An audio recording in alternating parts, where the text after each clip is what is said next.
राधे राधे दोस्तों, आपका एक बार फिर से स्वागत है हमारे YouTube चैनल उत्कृष्ट मैथ्स लैब में। दोस्तों आज हम बात करने वाले हैं बार वाली संख्याओं को सिंपल संख्याओं में लिखना या फिर एक भिन्न में लिखना। दोस्तों बार वाली संख्याओं को सिंपल संख्याओं में लिखने के लिए हम ट्रिक के बारे में बात करेंगे। ट्रिक के बारे में बात करने से पहले हम इसका बेसिक समझेंगे। दोस्तों इसमें हम बात करें तो ये संख्याएं होती हैं आपकी अशांत आवृत्ति वाली संख्याएं।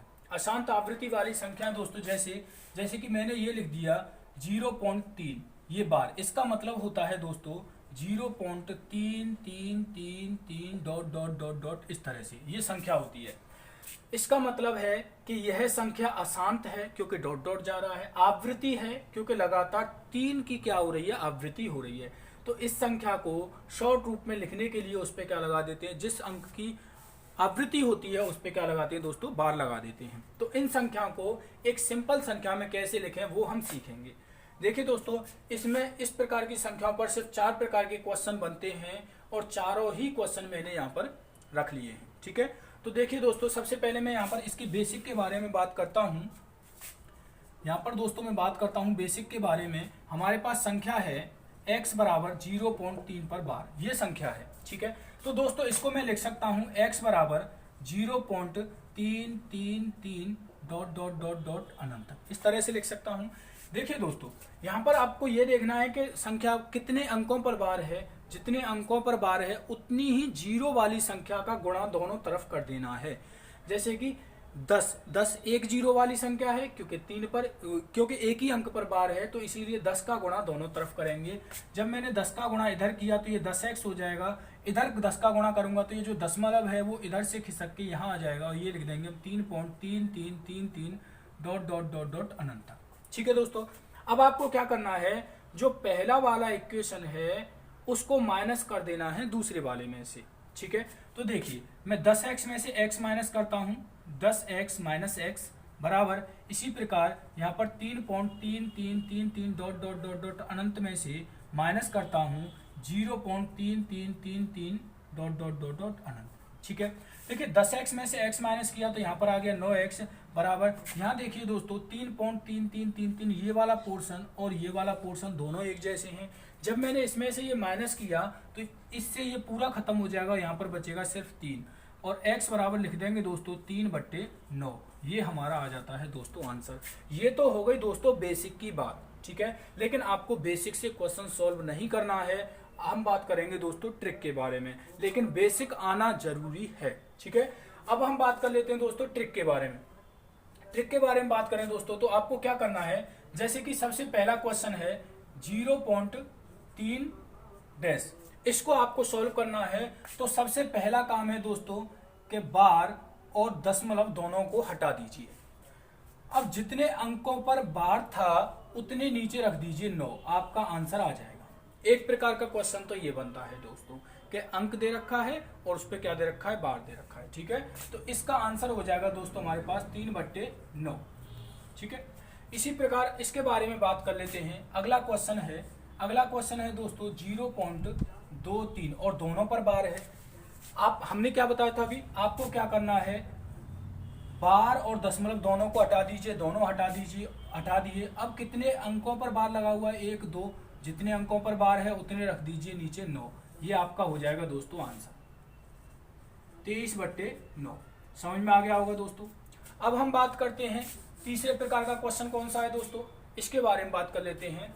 देखिए ये लिखा हुआ है आपके पास 0.512 और इस पे 12 पर क्या लगा हुआ है दोस्तों, बार लगा हुआ है। अब पहला काम क्या था हमारा, दशमलव, पहला काम था दोस्तों दशमलव और बार को हटा दिया। उसके बाद आपको क्या करना था, जितने अंकों पर बार लगा हुआ है उतने रखने थे 9, 1 2, 2 अंकों पर बार है तो दोनों रख दिया आपने। अब आपको नई बात क्या सीखनी है दोस्तों कि दशमलव और बार के बीच में जितने अंक हैं, दशमलव और बार के बीच में जितने अंक हैं उतने रख दीजिए 0। यहाँ पर 1 अंक है तो यहाँ पर रख दिया 1 0, और जितने अंकों पर बार नहीं है उनको माइनस कर दीजिए। उनको क्या कर दीजिए दोस्तों, माइनस कर दीजिए और आपका आंसर आ जाएगा दोस्तों 512 में से 5 माइनस किया तो 507 और बट्टे 990। तो ये दोस्तों आ जाएगा इसका आंसर। ठीक है दोस्तों, ये तीसरे प्रकार का भी आपको समझ में आ गया होगा, 560 बट्टे 990।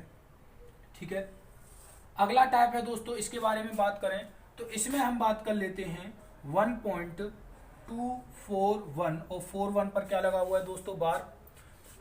यहां पर देखते हैं दोस्तों, इसको सॉल्व कैसे करना है आपको। सबसे पहला काम क्या था आपका कि बार और दशमलव को हटा दीजिए। आपने बार और दशमलव को हटा दिया।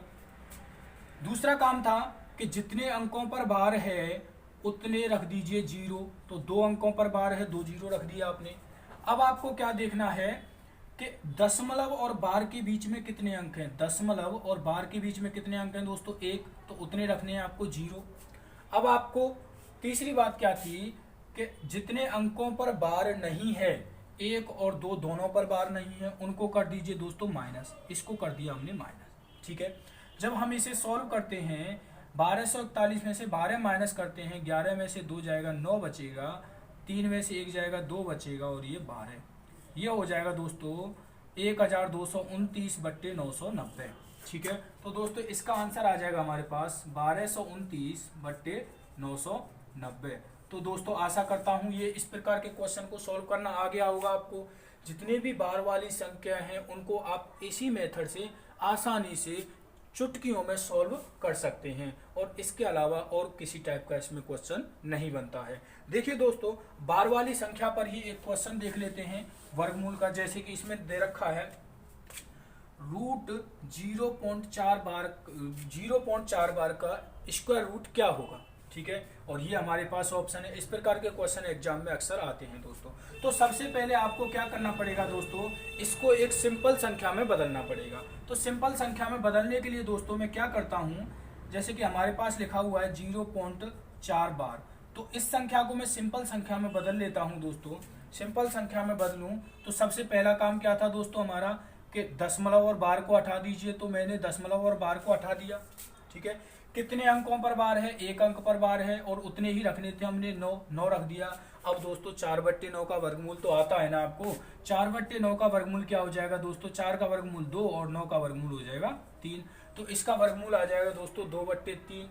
इसमें 2/3 ऑप्शन है, तो 2/3 हमारा आंसर हो जाएगा। लेकिन 1 मिनट रुकिए, इसमें बार वाला भी आंसर है। यदि इसी संख्या को मैं दोबारा से बार में बदलना चाहूँ, इसी संख्या को दोस्तों मैं दोबारा से बार में बदलना चाहूँ, तो मुझे, आपने देखा होगा कि जितनी भी बार वाली संख्याएं मैंने सिंपल संख्या में बदली हैं उनमें नीचे 9 का अंक आया कि नहीं आया।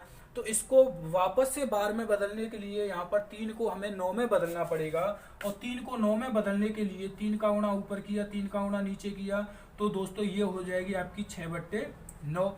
तो अब क्या दोस्तों, मैं 6/9 को डायरेक्ट 0.6 का बार बोल सकता हूँ, बिल्कुल बोल सकता हूँ। तो दोस्तों हमारे पास ऑप्शन सी भी है, 0.6 बार। 0.4 बार का स्क्वायर रूट 0.6 बार भी होगा। इसी प्रकार दोस्तों हमारा जो आंसर है वो डी हो जाएगा, ऑप्शन बी व सी दोनों। ठीक है दोस्तों, समझ में आ गया होगा। देखिए दोस्तों, यदि आपको आसानी से समझ में आता है और हमारी वीडियो पसंद आती हैं तो वीडियोस को लाइक कीजिए और हमारे उत्कृष्ट मैथ्स लैब चैनल को सब्सक्राइब कीजिए। धन्यवाद।